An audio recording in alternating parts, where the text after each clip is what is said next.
Hey folks, it's Rob Flux here from Property Developer Network, and we're coming to you for yet another Sunday session.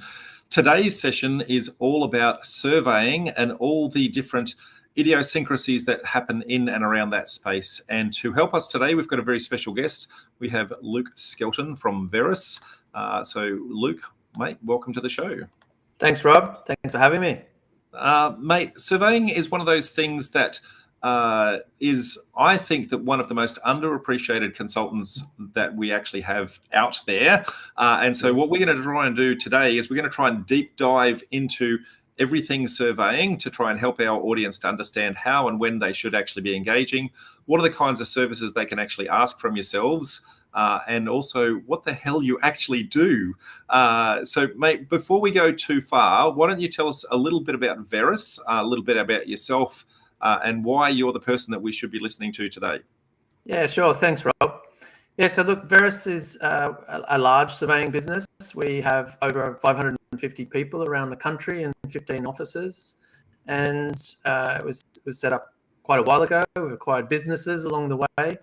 And we, I guess, offer a number of different services in that survey line. So whether that be in the cadastral space with subdivisions, whether it's in building construction, whether it's spatial data with scanning and the like, to underground service location. We sort of cover, I guess, quite an offering.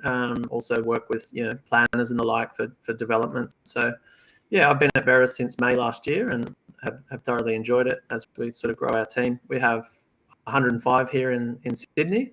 And then, as I said, about 550 around the country. Very good, mate. And you're using some pretty big words there, like cadastral and spatial and stuff like that. So we're going to try and help people to actually understand what all that means as we go into that. But I guess, as I said before, the surveying is one of those things that I think is very, very underutilized and a little bit more of an afterthought. And typically most people are actually, I would imagine, not engaging with you guys until well after they've actually purchased the property, and in many instances after due diligence. Do you find that that's kind of the real world case, or? Yeah, look, it's surprising, Rob. It's a very good point. It's amazing for me, I guess, how often that happens. And we're not just talking mums and dads doing a small little duplex or something. We're talking large clients that we work with. I think when we spoke a couple of weeks ago, I mentioned that, we've got a big infrastructure project in the centre of Sydney, and they didn't bother to sort of look at their boundaries. And we went in and had a look and discovered that there's a shortage across the DPs, the deposited plans, which we can talk about later if you're interested. If you're not, I understand. No, we will. Absolutely. We're going to dive deep, mate. But really what happened is we found this shortage in their block, and they've gone and designed a 53-story, $2 billion tower for the surveyor to turn around and say, hey, you've actually got a little bit less land that you thought you had. So they've then gone and redesigned, their whole building. So that's come at a cost. So you're right, Rob, it does happen, even at very high level, I guess, larger projects down to the small level. So really important really to do your due diligence up front and engage the surveyor and find out whether there's any easements or encumbrances on the title that may impact what you're about to purchase. Yeah, so we're going to go into a lot of that in a lot of detail, but from a super high level, I would say from anecdotal experience in my community, at least, that most people think that they only engage with you right at the start when they do a traditional boundary pegging type arrangement, or maybe get some contours. But there's so much more to, I guess, what surveying actually do. What other high level things do you guys actually try to capture, I guess, when you're going in and doing a survey? Like you say, different stages. So generally a condition of council when you're doing a development is that you'll have to have done a detailed survey. It's called different things around the country. So I apologize to the non-New South Wales listeners if I'm talking some New South Wales slang here, but we call it a detailed survey. So that'll be used for an architect or civil engineer to do their design. That's what council want to see. And part of that now, it didn't used to be, but part of that now is doing a boundary determination as part of that survey. But yeah, there's different phases, I guess, where you're requiring different types of survey, whether it's at the end of a project, you might go and do a work as executed survey, for example, an identification survey to check what's been built compared to the design. That's what council are interested in as part of, say, an occupational certificate. So it just depends on what stage, what sort of stage you're referring to, Rob. Yeah, and we're going to go into each of the stages, but I guess the point that I was going to get to is, look, it's not just the individual property that you're working on, but quite often it's the surrounding area as well, because right. In many instances, council cares about, well, what's happening in the building next door. So, are there windows overlooking your proposed windows? Is there overshadowing?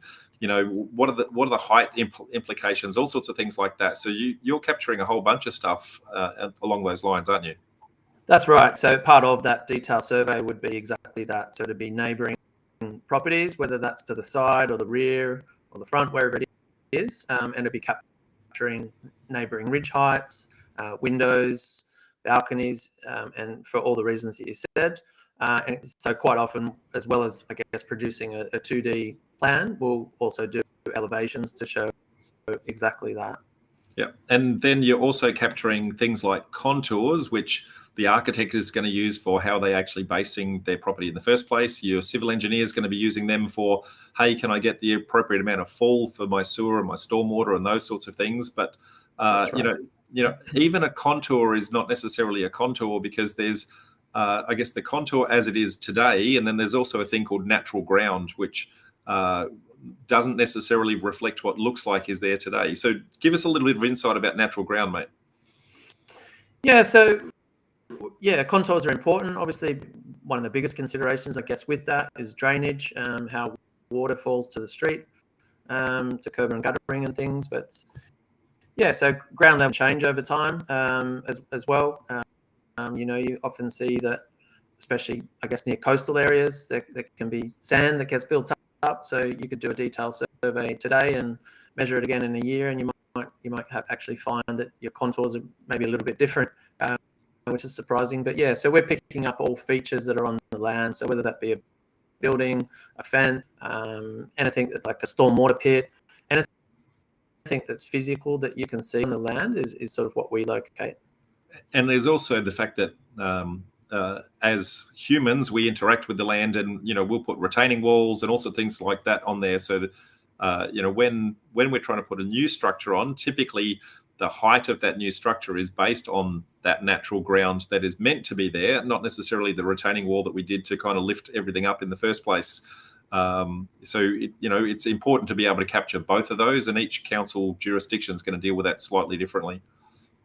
That's right. And yeah, it reminds me, actually, when you say that quite a lot of surveys that I've done in the past have been when we've been engaged by people where fences, retaining walls aren't on the boundary, and there's often neighbour disputes. So that's probably another reason why it's good to do your due diligence and not just sort of assume that where the fences are is where your boundary is, because that can often not be the case.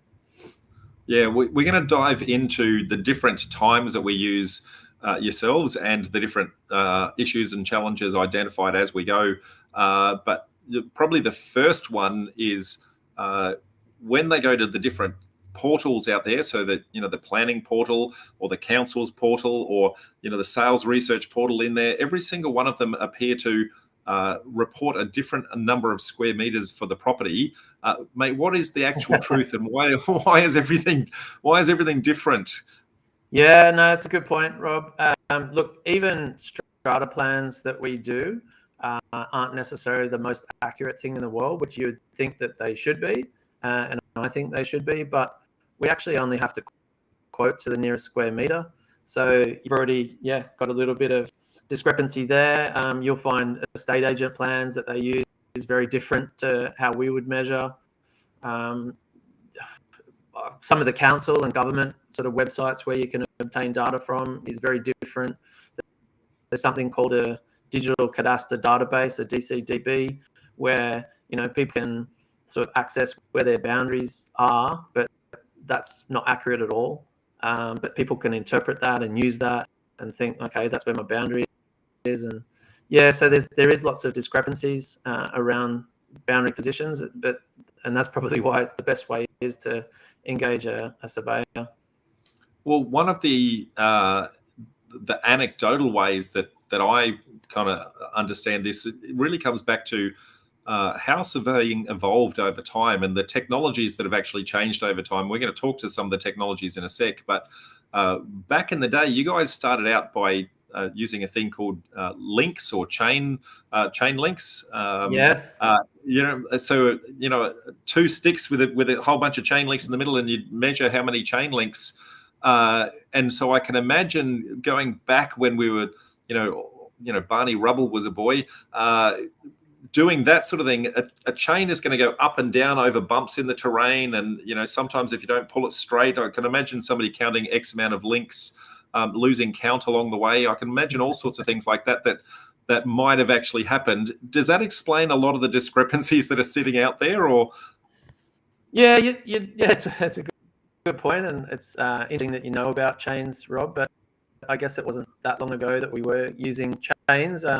Actually managed to use a little bit at the start of my career, which is probably showing my age a bit. But look, you'd be amazed at how accurate they surveyed back in the day. Growing up, I grew up in Newcastle and did a lot of surveys in the Hunter Valley, in sort of rural country areas, and it's amazing going down steep mountains and all sorts where they would have been, using their very old theodolites and using these chains, having to correct for temperature, pressure, tension, the amount of bayous. It's amazing how accurate the actual modern technology is with the way that they used to measure.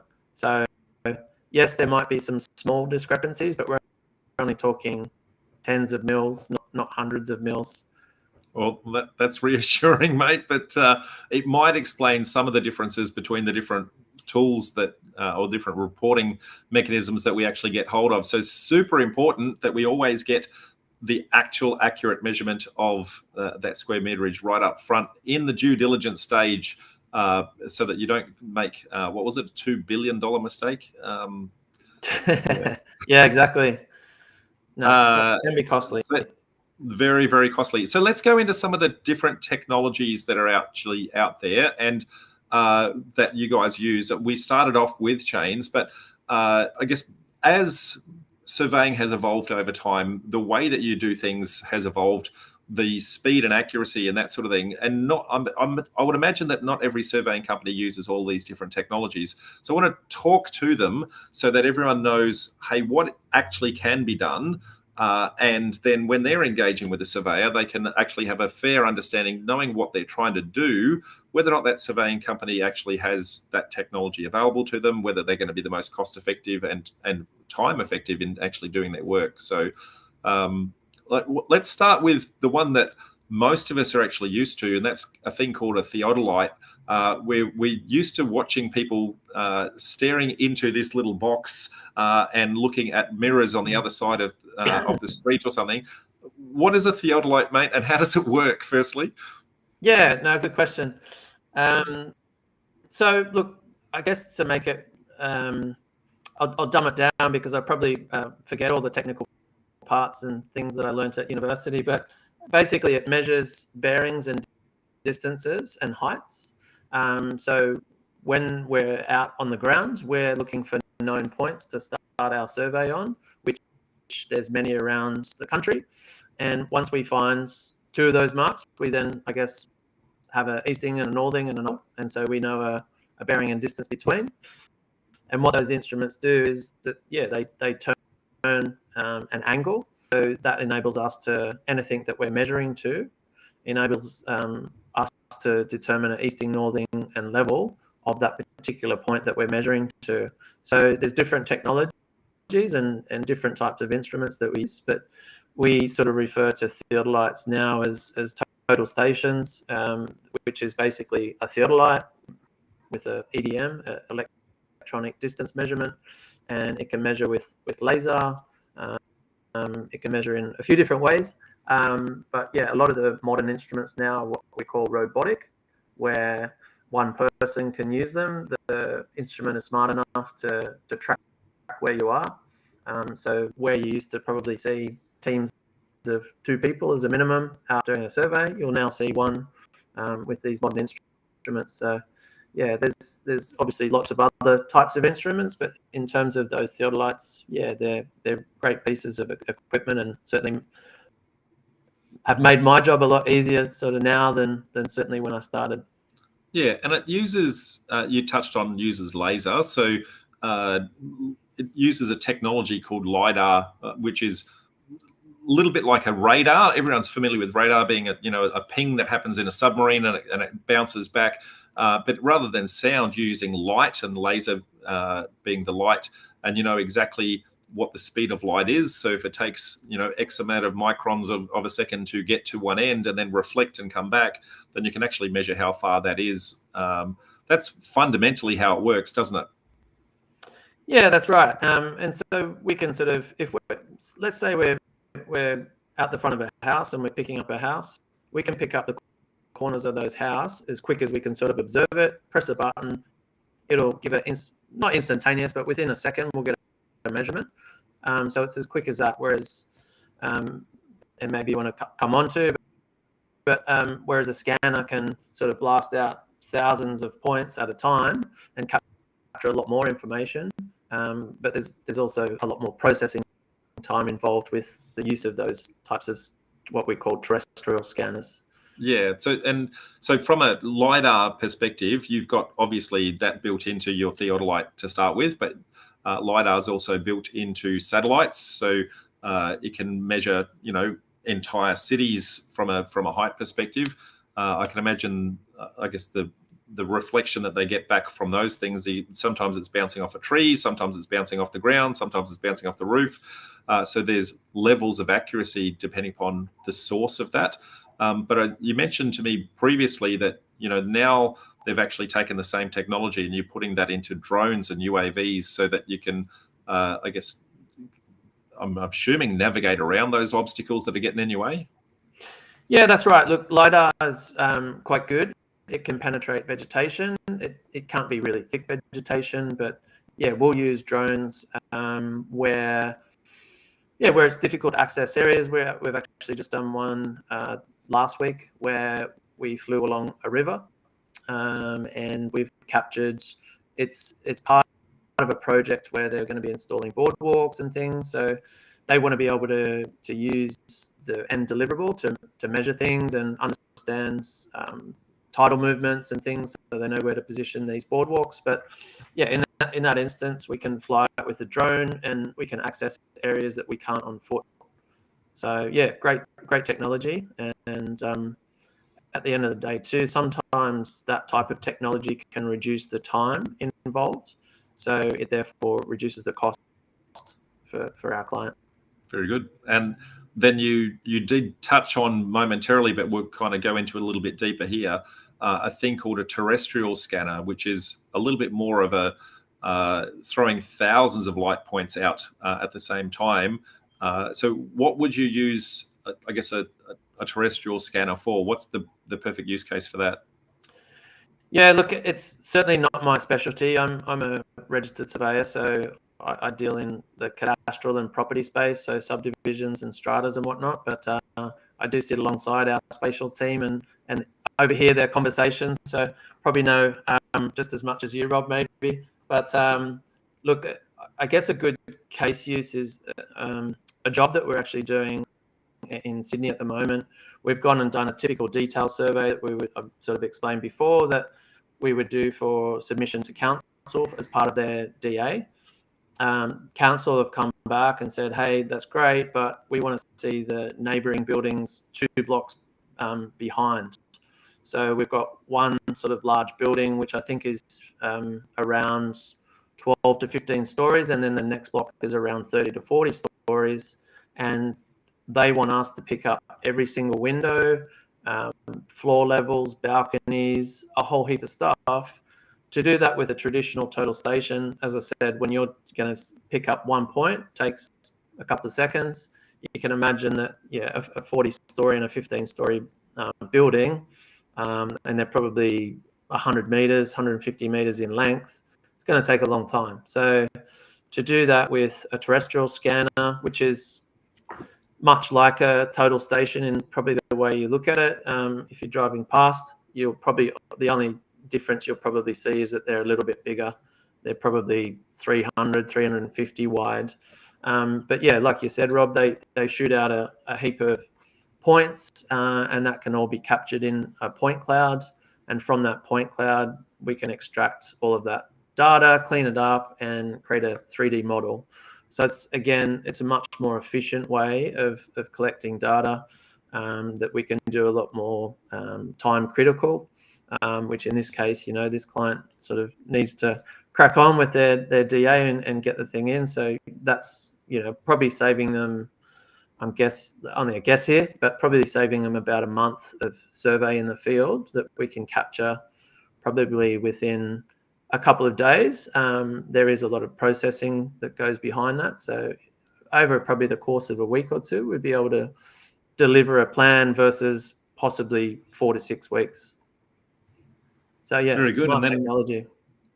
yeah, so that's at one end of the scale. And then at the other end of the scale, you've got handheld scanners, which kind of do the same thing, but at a much smaller scale. What would you be using a handheld scanner for, and what's a good use case for them? Rob, you know a lot about surveying. I'm thinking I might try and get you on the recruitment path. Mate, what's your alley rate? Look, handheld scanners are sort of quite new technology, really. Probably the main differentiator is that they're not as accurate as a terrestrial scanner, but they still do have good applications. So we might use them in shopping centres where we're measuring lease surveys for a shop. Quite often when we're setting up in shops, they're tenanted, they're busy. People can trip over our legs and knock over our $70,000 instruments that we use. So with a handheld scanner, and they literally are handheld, they're tiny, you can walk around with similar technology that you explained, the LiDAR technology, and it can capture, much like a terrestrial scanner can capture all of the walls, which is what we're obviously interested in terms of a lease survey. You're looking to understand what the area is. So it's something where you would probably spend 4 hours on, let's say, 3 shops. You could capture that in 15 minutes with a handheld scanner. So massive time saving, but more processing time. But yeah, you could half the time that would take to do a job. And of course, every time somebody sees you in the shop for only 15 minutes, they expect a 15-minute bill, right? So, well, that's right, yeah. But unfortunately, some of these sexy toys come at a cost, so that has to be factored in as well. yeah, fair enough. So if you get the big bill, guys, you know why it is. I guess we've got other use cases still to cover, like what happens when you're on the side of a road or something like that, and it's quite dangerous to be sitting there and traffic whizzing past all the time. You don't exactly want a dude sitting there, even in his high vis. How do you actually capture long distances and long periods? Lots of data points in dangerous situations like that. Yeah, that's a good point, Rob. So don't know if you're familiar, but with terrestrial scanners, that they can be mounted onto cars. So it's a completely different tool, different piece of equipment. It's not the same. You don't just take the terrestrial scanner and put it on the car. Yeah, they actually cost a lot more money than the terrestrial scanners. They're custom made, but yeah, we use mobile laser scanners fixed to cars in those types of environments. So you can imagine any of the tunnels, I guess, across the country, that those sort of areas are difficult to stop. You can't just send a surveyor into a tunnel or down a busy highway. So we use that technology on areas like that where we can basically drive through. And look, sometimes depending on speed limits and things, we do need to drive a little bit slower than 100 kilometers an hour. So quite often we still sort of do that type of work at night when there's less people around. But yeah, it certainly enables us to get in and get access to areas that, yeah, it saves people being on roads and tunnels and having to get traffic control and road stoppages, and road occupancy licenses. So there's a massive sort of time saving with that type of technology as well. Is that the same kind of technology that Google puts on their Street View maps and that sort of thing on their cars, or is it slightly different? Look, it probably is. Again, not the spatial data expert, but look, it probably is. It does capture imagery. Probably the differentiator is that we're measuring to things. So whereas I think the Google Street View and Apple Maps and the rest, they're more visual tools. Ours is measuring data, so it's probably the main difference. Yep, very good. Mate, so we understand the technology being used now. Now what we're really trying to do is actually put that on some form of map that is going to measure our title in some way, shape or form. But a title is not a title is not a title. Lots of different kinds of titles. Give us some insights into what are the different kinds of titles that actually sit out there, how and when you might use each of them, for example. Yeah, so look, I'm probably only going to be able to talk for New South Wales here. I'm a registered surveyor in New South Wales only. Lots of different legislation, as we all know, around the country. So, look, from a New South Wales point of view, we started out our titling system on old system.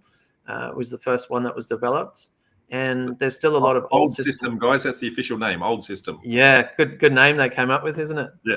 And we're now on Torrens title. That's the current titling system that we use, and there is still a lot of lots across New South Wales that are old system. And so where if you're doing your due diligence on a lot and you found out that your title is in fact old system, there's a process to go through to convert your title from old system to Torrens title. And it's something that you need to consider, because it could stop you from your development happening. For example, so you can have strata title, community title. Before we go into that one, the old system, and going back in the day, when I paid off my first house, I was the age of 24, and I wanted to hold the title in my hand. And it was a paper-based title that was actually posted out to me. And if I didn't have that paper-based piece of title, then I didn't actually own the property. So it was that important. Is that the old system that you're talking about here? Yeah, look, that used to be still very important with Torrens title, that actual title that you could hold in your hands. But yeah, you'll be probably, I don't know, maybe not glad to hear that it's all gone electronic now. So we used to physically have to go to what used to be called the Land Titles Office. It's now called Land Registry Services. But we used to physically have to go and hand it over the counter, that physical title, hand it over the counter to the titling office. Yeah. But now, yeah, we've gone electronic. So we just submit everything electronically now, which is much faster and more efficient, which is good. I can speak to Queensland, and they still do paper-based, mate. We have to take in right? the title. We have to take the title in stamped from, I guess, the council, and it has to be pristine. It cannot have a wrinkle. It cannot have a crease. It has to be perfect. Yeah, very strict on that. Look, I'm sure that's going to change soon, but yeah, that's what it is. There you go. So I always said you're a bit slow, Rob. Yeah, well, thank you, mate. Thank you. Now, sorry, I rudely interrupted you before, and you were starting to talk about the differences between deposit plans and strata plans and community titles. So if we can go back there, mate. Yeah, so you can have, so generally strata title would be used on large or any, not necessarily large, sorry. It could be used on flats, apartments, units. That would typically, people would generally put that in under strata title, where you own your unit, and then the strata, the body corporate, sort of administer all the common areas, such as the driveways and the land, and Look, community title is very, I guess, similar to that, where there's a body corporate and there's common property and you own just your portion of the land. What else? There's all sorts of title. You'll be amazed at how many titles there are. There's something called qualified title, limited title. There's all sorts, and that's why I think when you're doing a DD on a block of land, it's really important to have a look at the title and either ask a surveyor or solicitor to understand what it is there, because they're probably, if it is any of the older titles, you would need to get it converted, and there's a bit of a process to go through to do that. So, and what does the timeline take in order to do that? Are we talking days or are we talking months? Yeah, we're talking months. So yeah, you would need to do what's called a plan of redefinition or a plan of consolidation, a plan of subdivision, and that would need to go through various stages, and various people would need to sign it before it's lodged. So yeah, it'll be a period of months. And is that needed to be done before you lodge your original development application, or is that done as part of the development application when you're redefining it into the new lots at the end? Yeah, good question. You would generally do it as part of the development application. Yeah, and quite often council will make it a condition. So they may tell you that there needs to be a consolidation plan. And I think when we're talking offline, Robert also mentioned that council nowadays often also in the larger, I guess, developments will ask you to do something called POSI, which is preservation of survey infrastructure. Governments and councils have really clocked on to the fact that developers go and knock out a lot of the survey marks, and I guess impacts the cadastre. So, and that just sort of costs the next person that comes along, and then we lose the integrity of the cadastre. So that can be part of a DA condition as well. Lots of DA conditions, mate. They just keep piling up, trust me. Okay, so we've covered a lot with regards to technology and when and the like. Let's go into the different kinds of surveys. We touched on them right at the start, but let's deep dive into some of these. So, the one that we're more traditionally used to, the standard survey, where we're doing our pegging and getting our contours and detailed contours, etc. What are some of the things that you're looking for and you're checking for, and what are some of the implications that it can actually have on a developer?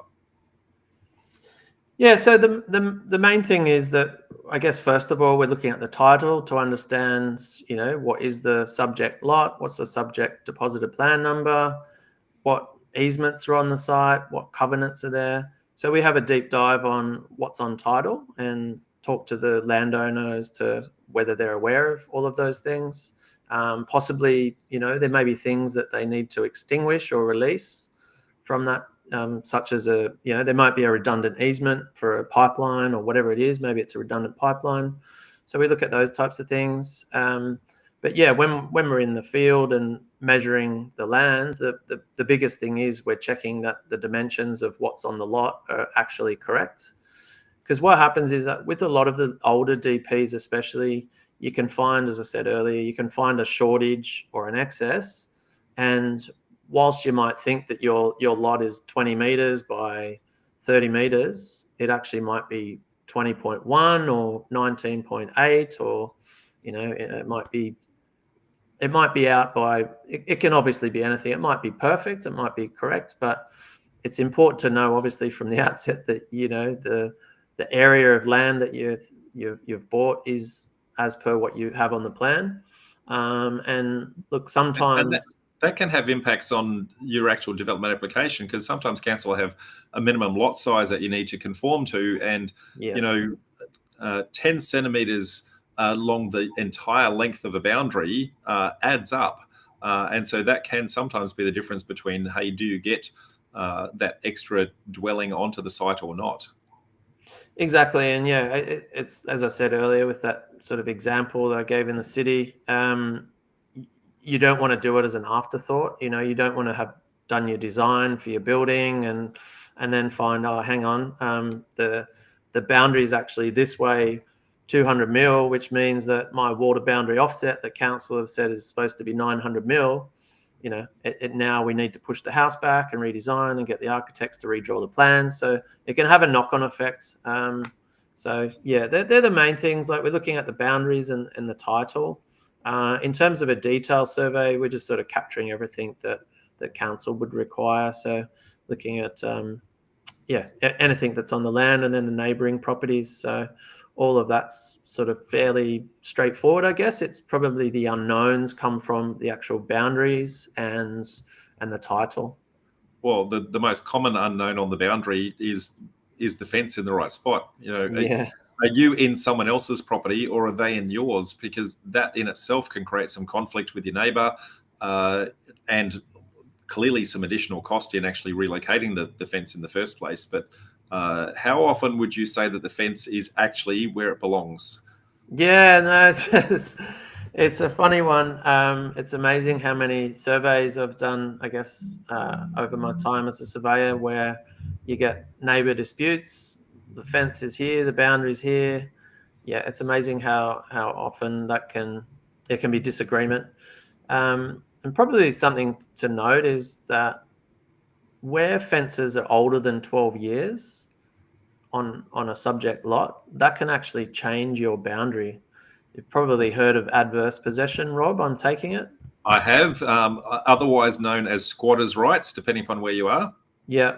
So similar concept to that is that, if land has been basically occupied and you have a fence line where it's older than 12 years and it's easy to tell that fence line's older than 12 years, then there's sort of certain rights within legislation to change your boundary position. So where you might have a straight line lot all the way through, but your fence sort of comes in and out, if it's quite clear that fence line is more than 12 years old, then there's a process to go through, but it might work in your favor, it might not, but there can be a difference. So but yeah, look, Rob, the reality is that fences are quite often not on the boundary. They could be 100 mil, 200 mil, often, sometimes more. But look, generally speaking, probably 80% of the time they're within 50 mil of the boundary. So yeah, people are smart. They probably got their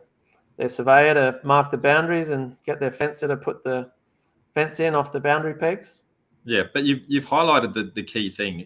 If the fence is in the wrong spot and it's inside your property, whether you legally were originally entitled to that square meterage or not, that adverse possession rule may mean that, hey, you've lost it. And if you don't get that sorted during due diligence, and if you don't go and have that chat with a neighbour during due diligence, that could be a massive impact to your yield. So I can't stress enough, guys, get this done right at the start.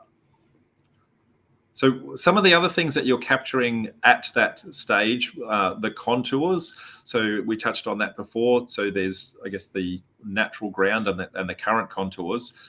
They get fed into like the architect to actually know, where are they actually basing their property on. So you mentioned setbacks. They also need to know, look, what sort of earthworks we're going to do on the property in order to get a flat pad. How high can we actually build the house? Those sorts of things. But it's also something your civil engineer needs to do to make sure that they can get sewer and stormwater and those sorts of things off and make sure there's enough fall on it. And it's amazing how many times I see people in our community don't do those checks at the start and then wonder why they have to put so much fill into the property in order to build it up, in order to get it to push in one particular direction, because they thought that they could actually get it out the other. Yeah, no, detail is very critical, and obviously probably goes without saying, but yeah, all of these plans are used by architects and engineers for the design, so it's absolutely critical to get it done up front. Yep. So, okay, we've now purchased a property, we've done our due diligence, we've got all our checks, we're happy, we've gone to, council, we've got our development approval for what it is that we want to do. We're now starting to actually do the construction side of things. There are different stages that the surveyor is going to come back in at this point to try and measure, and it's got different terminology in each state, but I think in New South Wales it's called work as executed. In Queensland it's called as constructed drawings. What are these as constructed or workers executed? What are they and why are they needed? Yeah, good question, Rob. So probably first of all, before we get to that point, typically a building contractor would engage a surveyor to set out the building as well. They might have already had boundary marks in, but generally speaking, a builder would engage us to come and mark out the building itself. Usually we'd put some marks in at offset so that they can not sort of knock those marks out. But then, yeah, the workers executed part is a requirement for council. They will want us to come in and make sure that the design plans were actually built to how they were on paper. And look, most of the time they generally are. But yeah, they want to see that the wall to boundary, the setback, the ridge height, they want to ensure that those measurements on the plan are what they have built. So we do those, workers executed plans. It's also done on things like the stormwater and sewer. So there's also sometimes people have on-site detention. And then sort of part of that whole workers executed piece, we often draft positive covenants. So council will often require access to some of these areas to say access stormwater or what have you. So part of that condition will talk to creation of positive covenants, which a surveyor can draft, and there's obviously plans attached to that. So yeah, there's a sort of number of times, I guess, throughout a course of a development, Rob, that a surveyor will be engaged. Yeah, so those workers executed drawings, especially for the utility providers, so your sewer and your stormwater and that sort of thing, that's handed over to them so that they actually understand what assets they're actually taking on. Quite often, you'll also have to have your civil engineer do some other additional checks. So they might have to do a vacuum seal on the pipes and camera work inside there. So they need to know exactly where it is, how deep it is, how far it is, how big the pipe is, etc. So you guys are capturing all of that detail and putting it on the plans to hand over to the utility providers so they can take ownership of that asset. Correct. And probably just on that point, quite often on larger developments, there'll be substations. So we'll create easements around those substations and all the sort of associated documentation that goes with that. So just to throw in another acronym, an 88B, which is basically an instrument, a legal document that gets drawn up that talks to that easement and any covenants associated with that substation. So then at that point, we've actually built something. We're getting towards the end of our project now, and we're wanting to actually go and actually lodge for the official title to sell our finished product. At the point of occupation certificate, there's a whole bunch of checks that need to happen with regards to getting council to sign off on things and also getting the titles office to sign off on things. How does that process actually work in New South Wales, and what's the terminology used that sits behind that? Yeah, so when things are built, we would go and do an identification survey to ensure that the building's built to how it was designed. So we'd be checking water boundary, the setback, the ridge height, maybe even some window levels, floor levels, pits, things like that. And some of that work is executed documentation we just spoke about would form part of that. And then in terms of the actual plan being registered, so if we're talking about a strata title development, the process would be that we would prepare the plans and admin sheets. Those admin sheets will go to a valuer. The valuer does his unit entitlements, and whatever else. He does a sign off on the second page of the admin sheet. There's a registered certifier that needs to certify the document, the plan. Then the owners need to sign off on it. The mortgagee needs to sign off on the admin sheet. If there's an owner's corporation, they would need to sign off on it. And then, like I said, if there's sort of a substation, there would need to be whoever it is, Ausgrid, Endeavour, the utility company would need to sign off on it. So you can imagine that a lot of these different entities that need to sign off on these things takes time for those admin sheets to be signed. You know, it's not unusual for me to sort of finish a plan, send it out, and then 6 months later, 12 months later, you're actually registering the plan with Land Registry. Because the reality is, sometimes it has to go to a lot of different people, and it can take time. And in terms of when all of that is done, when everything's signed off and it comes back to me, it's at that point that I would then register the plan on ePlan. That's the portal we use to lodge plans. And typically with Land Registry service, a strata plan would take 3 to 4 weeks to be registered. But having said that, you probably know this already, Rob, but about 70% of plans are requisitioned. So more than likely, I wouldn't allow just for that 3 to 4 weeks. I'd probably allow another 1 to 2 weeks for those requisitions, which for people who don't know what requisitions are, it's basically when Land Registry assess the plans, they might come back with a few things that they think should be amended. And that could be not just the plan, it could be any of the associated documents that are submitted with that. So that could be the building management statement, it could be the bylaws, it could be lots of different things. So I would allow another 1 to 2 weeks on top of that 3 to 4 weeks. So say allow 6 weeks for a plan to be registered on title from the moment everything is executed, Rob. And all of that is at the point where you're at peak debt. Everything has been constructed. You've expended all your money. It's right at the very, very end. You touched on a couple of things with regards to sign off on those admin sheets early in the process.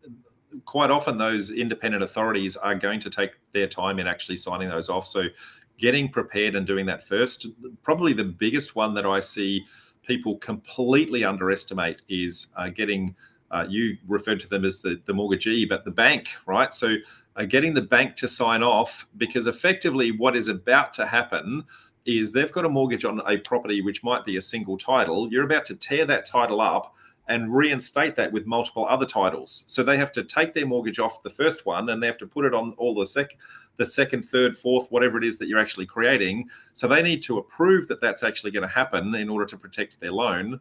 And in many instances, you naughty developers, you didn't actually tell them that you were going through the process, and they might not like what it is that you're actually doing. And so in many instances, you may have potentially breached your loan in doing that. So make sure right at the very start that you've got a development-friendly bank. That's probably a really good start. And depending upon what the title is at the end, many banks don't accept vacant land as security from a mortgage perspective. So if you are doing a land subdivision and you're selling it as vacant land, sometimes that bank is going to go, what happened to that house that was generating rent before? We don't like that. So be very careful, folks.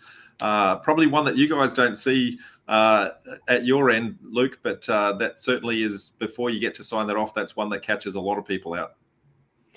Yeah, no, absolutely. And probably worth just touching on, Rob, but one thing that a lot of developers that we work with do is do something called pre-examination. And that's where a sort of draft plan can be sent in and assessed by Land Registry. And they'll, similar sort of time frame, it'll be 3 to 4 weeks where they'll come back to you. But when everything is finalized and your plan's, all done, executed, and you relodge it, it only takes another 1 to 2 days. So it comes at a cost. You're basically doubling your LRS costs, but finance costs might be tens of thousands, hundreds of thousands a month. So for the sake of that cost differential, it's definitely worth doing in some cases. So that's something that a lot of developers might do to sort of fast track the system, because the reality is if you lodge a final plan, there really isn't a fast track. So that's something that developers use pre-examination. Yeah, if you're talking 4 to 6 weeks for them to sign off on it, and then potentially for requisitions that you said 70 of the time, it could be anywhere up to 2 months worth of holding costs, folks. So if you're at peak debt with 2 months worth of holding costs, you need to actually factor in what is that holding cost actually going to cost me while I'm waiting for the title, and is the cost of that, I guess, that pre-lodgement, I guess, does it justify or mitigate the risk of the holding costs at the tail? Luke, it's been very informative, mate. Are there any kind of parting gestures or words of wisdom that you'd like to give our audience to say, how and when that they should actually be engaging with you guys before signing off? Oh, look, yeah, no, thanks, Rob. It's been good. Look, I think we've probably said it already, but maybe just to summarise, look, it's definitely worth engaging a surveyor early doors. There's no harm in picking up a phone and picking their brain, and they can help you, look at easements and whatever's on title, probably without even engaging them in some cases. So. Look, I've seen it too many times where people have gotten burnt after the fact. So definitely engage a surveyor from the outset and ask them. And what I've found in my time as a surveyor is that we're typically honest people. So we'll give you the real hard truth in most cases.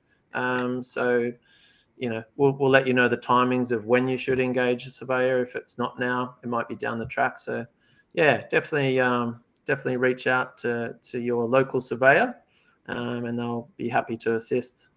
And to make sure that you're accounting for in your feasibility is the fact that you're going to be engaged with the surveyor 2 or 3 times in the process. In many instances, we think it's just that original, I guess, detailed survey right at the start, and we kind of forget that we need to engage with you guys 2 or 3 times in the whole process from start to finish. So make sure your feasos are 100% accurate, folks. Mate, it has been an absolute pleasure, I guess, going through and informing our community everything that you guys do. If anyone is wanting to engage with Luke or the team at Veris, the link is down below, so please make sure that you actually do that.